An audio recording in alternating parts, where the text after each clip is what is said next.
What's up, guys? I'm BTC. A brand new patch today. Every single character is getting a buff, a nerf, or some other change. This is all going to be in the experimental mode. First thing you'll notice is the googly eyes on Hammond. This is part of the April Fool's thing. Blizzard does this all the time. Also, these changes, they're in the experimental mode. These are also part of the April Fool's thing. So don't expect any of these changes to actually go into the live version of the game. However, having said that, I looked through the entire list of these changes, and some of them are actually interesting and could possibly work in the real game. Like, I know they're meant to be joke stuff, but some of these could genuinely work in the game. And that's why I want to go over the list of the different abilities and the changes and stuff, because, again, even though they're jokes, they could actually work. So we're going to start out with the first character, which is Ana, and basically she can just nano boost herself in addition to the teammate. So whenever you use nano boost on a teammate, it also applies a full nano boost to Ana, which would just be ridiculously overpowered, and no, that just wouldn't work. The funny thing is the little dev comment they said is that they received feedback that Ana players don't like it when they nano boost a Genji and a Winston who just immediately jump away. So they're adding it so that Ana can nano boost herself and see some of that benefit as well. Although, realistically, I think that giving Ana some sort of little extra benefit when she uses her ultimate is actually something that they could look into. It doesn't need to be the full part of the nano. In fact, that would be way, way, way too strong. But, I mean, maybe something little.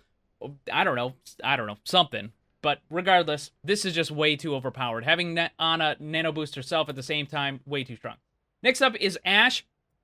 This is kind of an interesting change. So what they did was with the coach, they changed it so that the projectile is now increased from 6 to 9 per, and then it can now deal critical damage. The spread has been reduced by 50%, and it no longer knocks back enemies.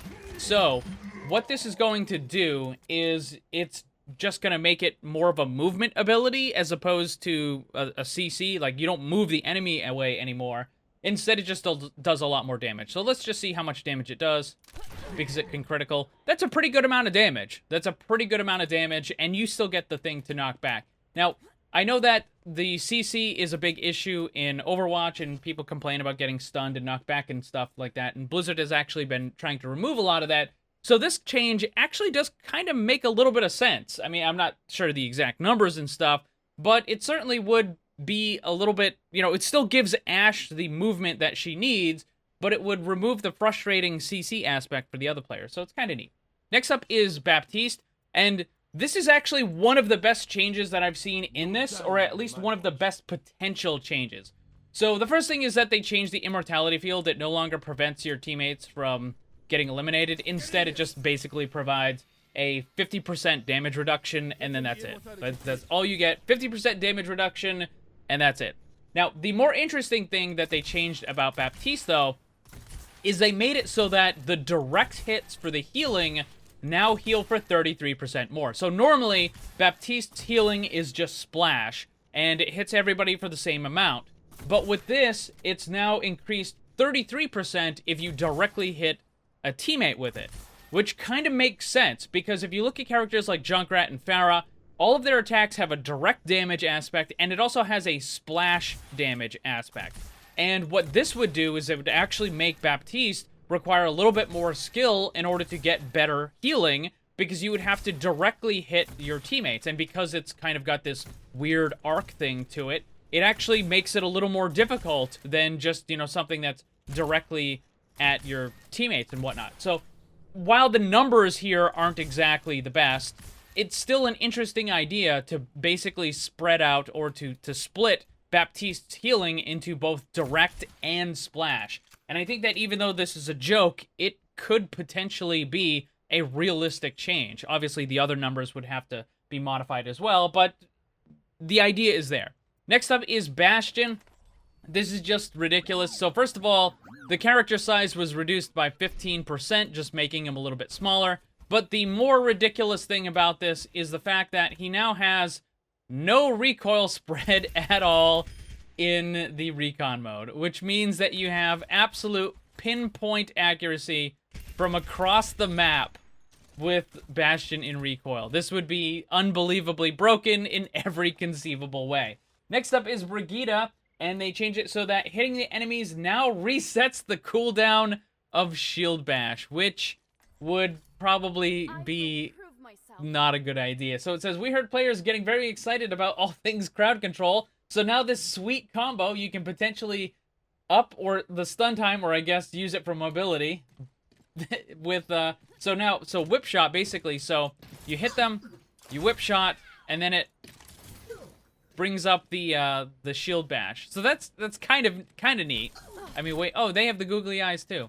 So basically, bash, whip shot, bash again. And I was slightly out of range, but you get the idea. Obviously, this would be way too frustrating, but it is kind of neat to think about, at least. Next up is the Diva, who, let's see, enemy team will often disrespectfully ignore pilot Diva. Will now be more difficult to survive as a mech being dropped on you. Now deals 600 damage to enemies on impact, and the ultimate charge cost reduced by 30%. So basically, when you get knocked out of the mech, when the mech gets called down, I think right now it does 50 damage, but now it does 600 damage whenever it gets called down. So that would be kind of ridiculous. Next is Doomfist. Let's say, Rocket Punch can now travel upward. There's a lot of really creative restrictions, blah, blah, blah. The change would address the issue. So he would have to occasionally touch the ground. Okay, so you can use it in any direction. That is kind of neat. You know, honestly, I hate to say this, but this is actually kind of... That's kind of something that seems like it would be... I mean, this would completely break the wall bounce mechanic. But then again, maybe the wall bounce mechanic needs to be removed anyways. But it's just, that would be really interesting to see. I think maybe if you changed, you know, the rest of his kit, that this could actually be something that would work. Like, this could actually genuinely be something that could work on the character. Obviously, it would require a lot of other changes as well. But I think that this could actually be a thing. Like, this is, I know, again, I'm going to say this repeatedly. Like, I know this is a joke thing, but this is something that could actually work, provided that there was a bunch of other changes to go along with it. Next up is Echo, who got a ridiculous buff. It's very simple. Her ultimate, the duration for duplicate, was increased from 15 seconds up to 30 seconds, which is just absurd. You would get like 5, 6, 7 Earth Shatters if you were to duplicate a Reinhardt. So that's just ridiculously overpowered. Next up is Genji, and what they did was the cooldown is reset for the deflect after eliminating a target. So deflect, dash, and then you eliminate a target, and you get both of them back, which would just be ridiculous. So that, yeah, way too strong on that. Next is going to be Hanzo. This is another one of those that I think could actually work if it was kind of messed with a little bit. Like, you would have to change some of the damage and some of that stuff, but basically what they did was they brought back Scatter Arrow. So now the storm arrows will ricochet off the walls and the environment just like Scatter Arrow did. So let me show you here. So we're going to use this, and then you can see that they bounce off of the walls. They'll go back and forth a whole bunch of times. That is actually kind of interesting. I think you would probably have to reduce the damage that they do after a bounce. But this is something... It looks like... I don't know how many times they bounce. Maybe they only bounce like a couple of times. 2 or 3 maybe. That actually looks like something that could work. Again, you would probably have to mess around with the damage and some of the other things. But I think this actually could be a workable change for Hanzo, which would make the ability a little more interesting.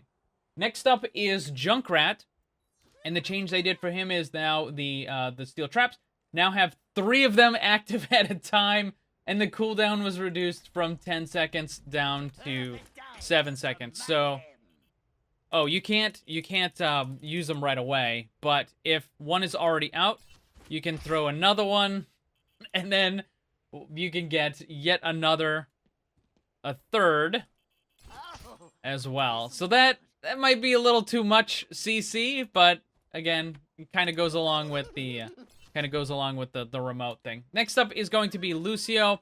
The change they made for him is that Amp It Up now increases the strength of Soundwave's knockback Alright, how big is this going to be, though? Let's see here. It says it... Alright, let me change Reinhardt. Let me get a normal character again. So it doesn't have the knockback resistance. So here's the knockback resist for normal. And then when we have amp it up... Oh, turn it up. Push on. Okay, that's probably a little too strong. A little too strong, but kind of an interesting idea. I don't think it would work, but it's an interesting idea. Next up is Mccree. So normal, oh, okay, this is an interesting idea. This probably wouldn't work for Mccree, but this is something that could actually work for a different character. Essentially, criticals now refund 1 attack, 1 ammo. So, and then the ultimate no longer limited to 1 tumbleweed. All right, so look at that. So it automatically refreshes the ammo. That is way too strong for Mccree. That is way too strong for Mccree. But that is definitely something that could possibly work on a different type of character. All right, so it says that it's not restricted to 1 tumbleweed. I'm expecting there to be a lot of tumbleweeds. Like, a lot of tumbleweeds. Alright, it's like a never-ending... Okay, so it's like a never-ending... I was expecting like mountains and mountains of tumbleweeds. I was expecting my whole entire screen to get filled with tumbleweeds. That was a little bit disappointing on that one, but whatever. Next up is Mei, who you notice is now in the tank category, where she should be. And I've been saying this forever. Mei needs to be moved into the tank character, and then kind of reworked a little bit in order to actually work. She is genuinely, completely serious here. She is more... So Mei is more of a tank than something like Hammond or even Roadhog. Like, she has more ability to protect her teammates than the other characters do. So, regardless, whatever. What it says is the ice wall is literally a physical barrier, so why not make her a tank? So basically the changes are they reassigned her to a tank role, character was increased by 15%, and health was increased up from 250 to 400. So essentially they made Mei a little bit bigger of a character. So they just increased her size by 15%. It doesn't really look like all that much, but they just made her a bigger character, and her health was increased. So I know this is a joke, but realistically, Mei needs to be moved into the tank category. Not even joking, completely serious. Mei is a tank character. Stop keeping her in the DPS. Next up is Mercy, and the Guardian Angel can now target enemies. I'll be watching over you. It's kind of an interesting idea. I don't really know if it would work. I mean... Huh. I mean... If during your ultimate, it would be kind of ridiculous if you wanted to go like Battle Mercy or something like that. But I feel like it would be a little too frustrating. Like in all seriousness, again, I know this is a joke, but I feel like this would be a little too frustrating if you're trying to use it in an actual big fight where there are teammates and enemies all around. You would end up accidentally targeting the enemies a lot.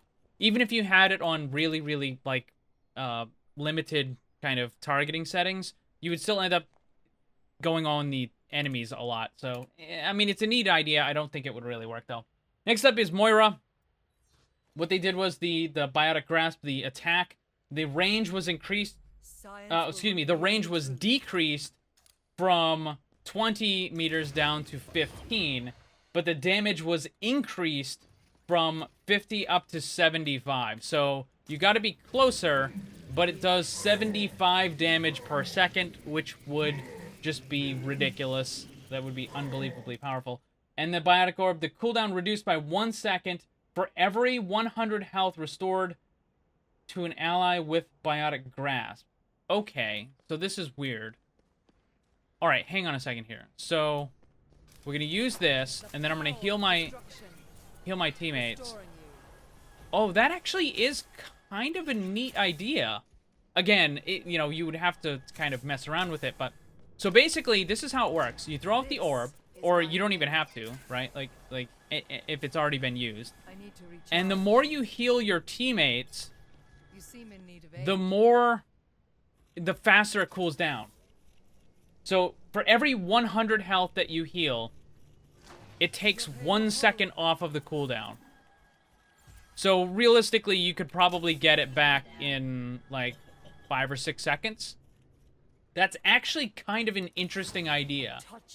I don't think it would quite work with the current settings, but that actually is a good idea. Again, like, I don't know, you would need to make other changes and stuff to it, but that's something that again, like, a lot of these are joke, but they would actually work, you know, given some other modifications, of course. You can't just bring them over one-to-one, that wouldn't work. But, oh, this is an interesting one. So, Erisa got a movement speed. Erisa is learning to take full advantage of the quadruped locomotion. We expect gameplay changes to help deepen blah blah blah blah blah protective no body. Forward run speed increased by 40%. So moving to the side or back is the same, but moving forward is now 40% faster, which would just be ridiculous. Although, again, one of the things that I came up with for a passive a while when I was trying to come up with passives for the different characters was something kind of similar to this. I want to compare it to this character's running. So you can see, like, way, way faster. Like, you can move way, way faster than these characters. But the passive that I came up with for Erisa was that she would get a movement speed buff, provided that she hadn't been attacked by anything. Provided that you hadn't used any abilities. Provided that you hadn't taken any damage. Basically, if you were out of combat, then you could move a little bit faster, and this was kind of a way to get her from the spawn room back to the fight, or to just reposition more quickly. And it wouldn't affect the actual fights in any way, shape, form, or fashion, because it would only work when you were completely out of combat. But anyways, so this would be like an all-the-time thing. It would be way, way, way too strong. Next up is Pharah. So the concussive blast cooldown reduced from 9 to 6 seconds, which would just be ridiculous. And Barrage can now move while casting. That's interesting. I want to see how fast you can move while casting. Let me see if I can... Do I get... Wait, did it not give me... It didn't give me any ult charge for that? I don't think it gave me any ult charge for knocking him off. Oh, no, it... Okay, yeah, it did that time, but I don't think it did the first time. That's weird. Alright, so... It says I can now move while using it. Oh, wow, you can move at full speed. Alright, that would be way, way too strong. That would probably be way, way too strong. Though, I think if you let her move like what Reaper has with his ultimate, where you have... you can still move, just kind of slowly, that might actually be a little benefit for Pharah. Speaking of Reaper, next character is Reaper. The Shadow Step reduced from 1.5 to 1 second, and Wraith Form now grants flight for its duration. Alright, so Shadow Step now only takes 1 second. I think that's actually a good change. Like, that is... Okay. Shadow Step needs to be removed and replaced with a different ability. I think you would be better off having some sort of a dash or some sort of other leap. Like a Shadow Leap would be better for Reaper rather than the teleport. But regardless, this is actually now a much better ability. Like, I'm not even kidding. That would actually be worth using far more often than what he currently has. So that is actually not a bad idea. Maybe not down to 1 second, maybe to like 1.1 seconds or 1.2 or something. But making it a little bit faster is actually genuinely a good idea. Next up is Wraith Form. You can now fly. Let's... just as expected. That... You know, I'm tempted to say that... I'm tempted to say that this is actually something that might be worth having. The thing is, keep in mind, neither of these two abilities affects how you do in a fight, per se. Like, it doesn't increase your damage or anything like that. it just makes him it's a little bit more mobile. And the thing is Wraith form is generally used as an escape mechanic anyways. So when you use Wraith form, you're pretty much gonna get away from the enemy. You're trying to get out of the fight. So being able to actually fly, I don't know, that... I hate to say it, but these two changes for Reaper don't sound completely unreasonable to me. I mean, it would require testing to be sure, but they don't seem completely unreasonable because they don't really affect how well he does in a fight itself, because it's not increasing his damage or anything. Anyways, okay, next up, Reinhardt. Charge now has 200% more power steering. Oh wow. Okay, that was actually really difficult. So this is one of those changes that's not actually a joke. Like I'm being totally serious. This is not a joke because they actually are making this change in Overwatch 2. So you can... Oh, wow. All right, so you don't have as much control. Okay, it's not the exact same that they're doing in Overwatch 2. In Overwatch 2, what they're doing is they're giving you way, way, way more control over your character than you currently have. Although this one seems to be really exaggerated. Like, you actually have less control with this than you do normally. But in Overwatch 2, you are actually going to be able to move your character way, way better than you could currently. And you're going to be able to turn around corners. Like, no, not even kidding. In Overwatch 2, you will be able to go around corners with Reinhardt when he's charging. And then you can also use the ability again to stop the charge. So those are changes that are actually going to happen in Overwatch 2. Next up is Roadhog. Let's see. The cooldown reduced by 50% after hitting an enemy. So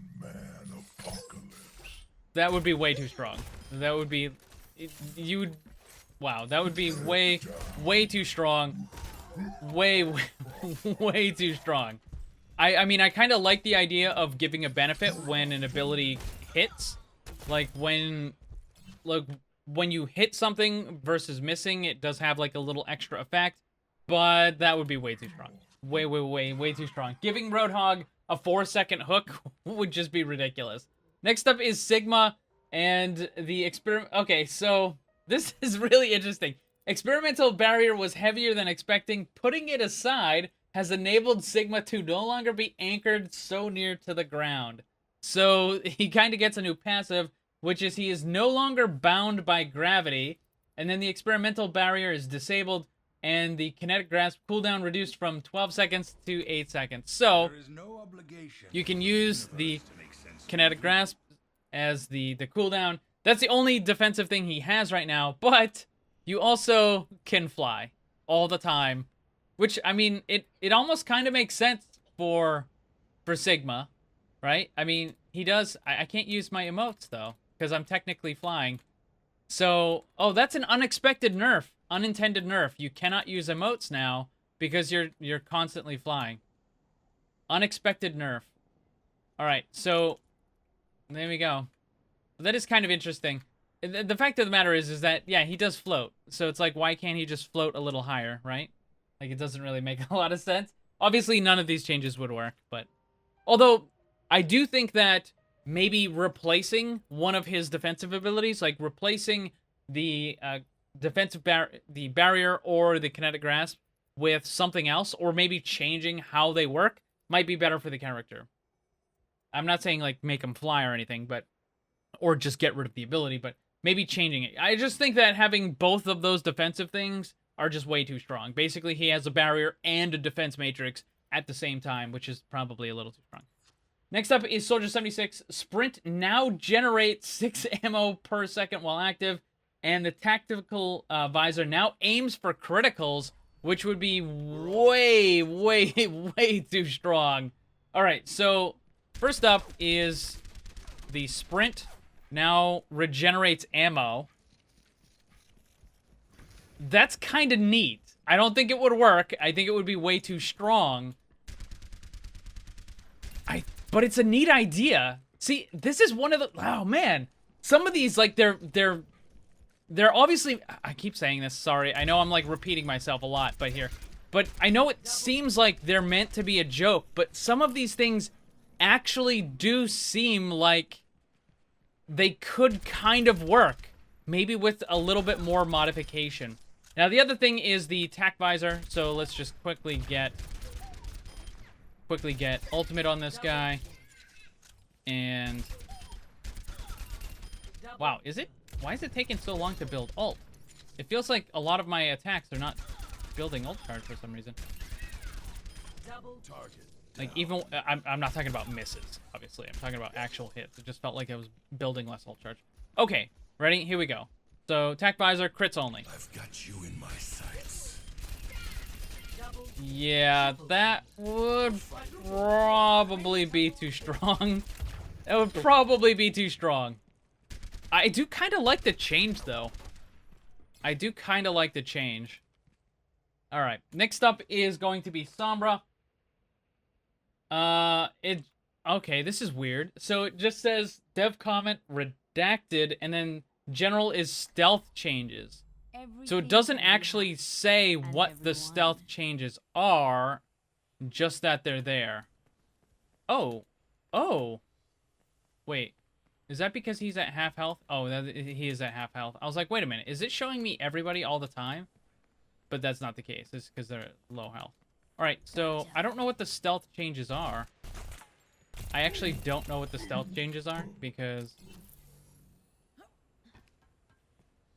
maybe you move a little bit faster or something. It doesn't, see, this is the thing, it doesn't actually say. Like, you can't, it's not that you can use abilities. Maybe you can use the hack while stealth. Let me check. Nope, that breaks you out too. Well, you could already use the teleport while stealth. That's not anything new. I don't know what it is. I genuinely don't know what the changes for this are, because it just says stealth changes. It doesn't actually give you any info. So who knows? Whatever they are. If you know what the changes for Sombra are, let me know down below. Next up is Symmetra. This is a simple one. Beam range increased from 12 to 16, and they say that Symmetra's photon projectile now projects photons further. Which, that would just be ridiculous. That's way too strong. Can you imagine? Can you imagine that? That's the range? Can you imagine the range? Like, this is the like, that would be ridiculous. That would just be way too strong. Alright, next up is Torbjorn. And this is kind of interesting. So the hammer, damage increased by 200% while overload is active, and final eliminations increase the overload duration by 2 seconds. Okay, so basically how this works is, so you get an elimination and it increases the duration of that. So you just keep running around with the hammer, doing an extra 200% damage with it, and then it continues to recharge the overload. I think that's a little broken. Gonna go out on a limb here and say that's a little bit broken. Next up is Tracer. Let's see. Recall now restores all blink charges. This is something that people have actually asked for quite a while, but I mean, it's obviously way too strong. Like, it's just too strong. Like, to give you all your blink charges back would just be way too strong. Maybe if it gave you back one, possibly, but yeah, that's just way overpowered for Tracer. Someone in like GM would never ever get eliminated with a Tracer that could do this. I mean, unless they got, like, one hit by something, like a Widow or something, or Hanzo. But otherwise, they would never, ever get eliminated by normal damage. Next up, speaking of, is Widow. And the primary attack damage increased from 13 to 15. So this is the normal attack. So it does more damage. And it has 30% reduced spread, which would just be kind of ridiculous. And then, this is actually kind of interesting. Again, this is another one of those interesting ideas. It's a little... You know what? Let me get down over here. Because this will probably be easier to show you. Essentially, make sure that these guys are back to full health. Charge shots now pierce enemies. So, you could do that. That's actually kind of interesting. Maybe maybe after it goes through the first one, it would do reduced damage to the second, and then reduce damage to the third, and reduce damage to the fourth, and stuff like that.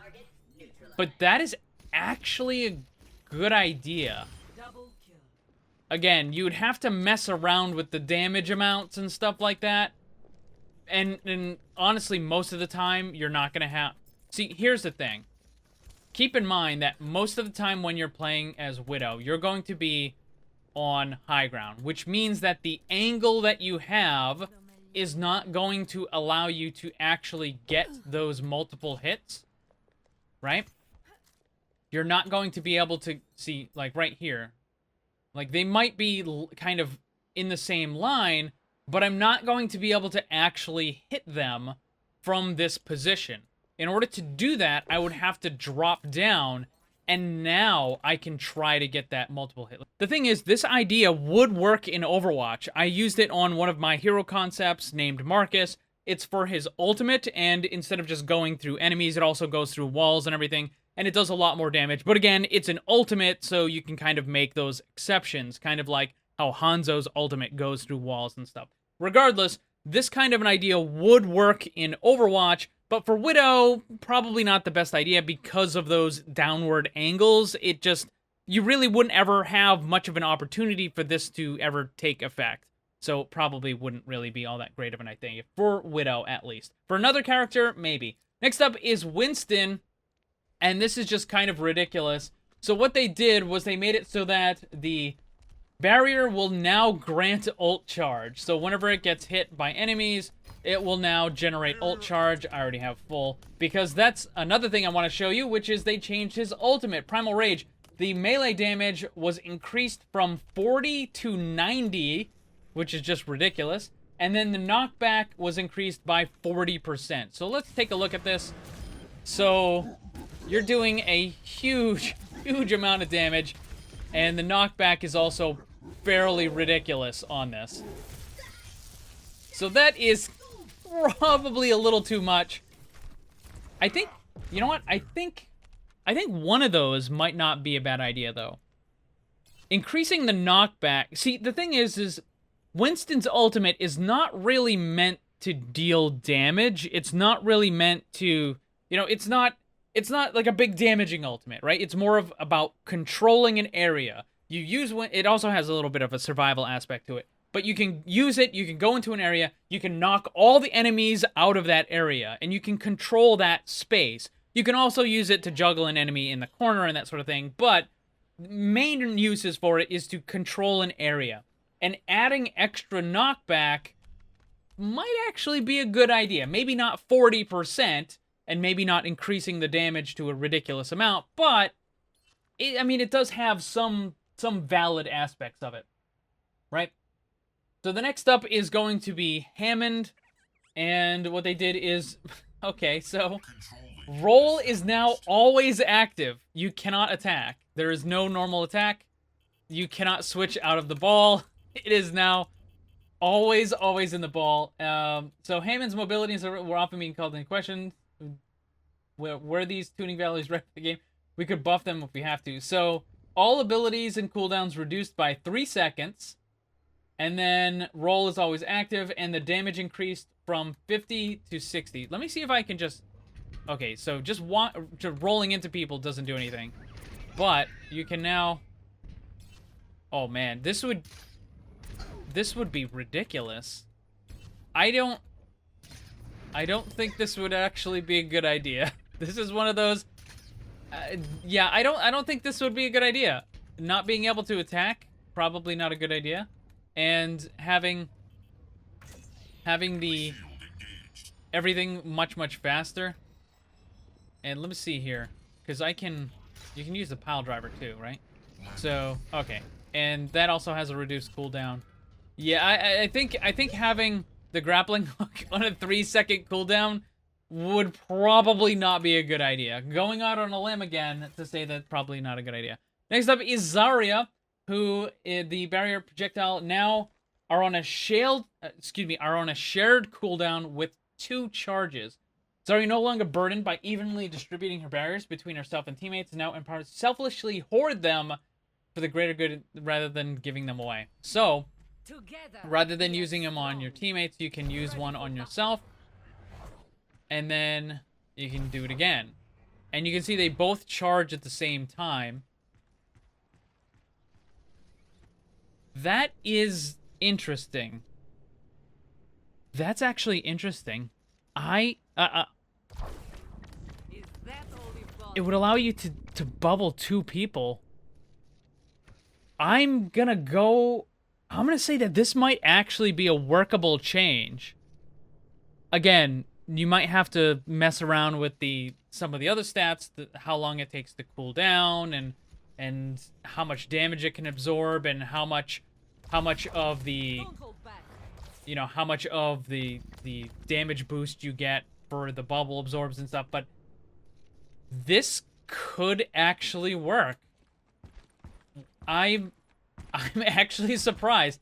It might cause Zarya to use it a little too often on herself, but I think that's actually a really good idea. This is something that I would think could possibly work. And then we have Zenyatta. So there might actually be no limit to Zenyatta's power, but he demonstrates great discipline in his moderation. He enters and leaves the meta at will. And the change that they made for him is that he can now levitate for up to 3 seconds while holding the jump.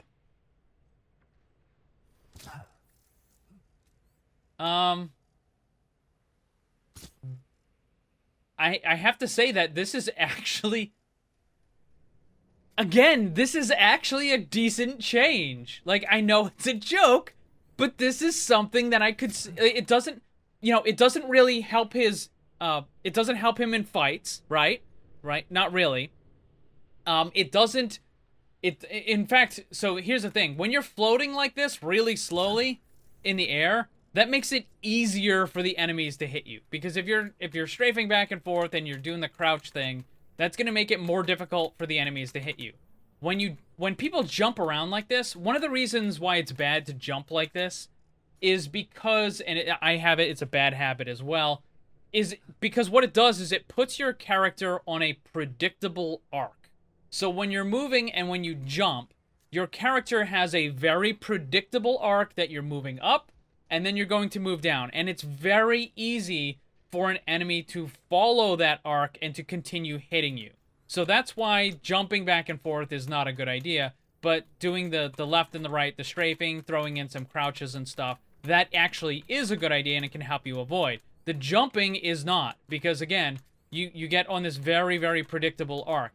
So this is even worse, right? Like, this is going to make it even easier for the enemy to hit you. So that isn't exactly going to help you in combat.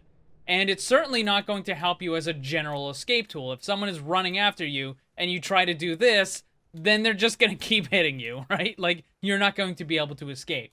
But being able to do this actually is kind of interesting. And it would allow Zenyatta to take high ground in some situations where normally he wouldn't be able to. And that's actually kind of... I think that would actually be kind of good.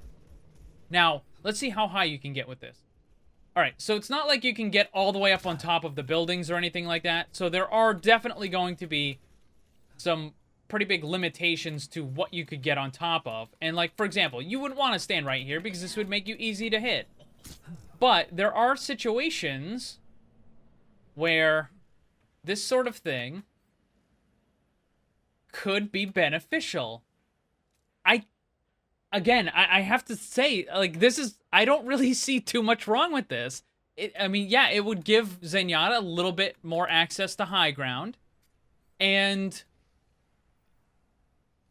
it might help escape a little bit, but I mean, it doesn't really help you with combat. Like, you're not, I mean, you could do this, which would be pretty funny, right? Like, you could actually jump, but again, the thing is you're going to be on that super, super predictable arc, and you're moving really, really slow. So imagine for a second here, see if I can get up here.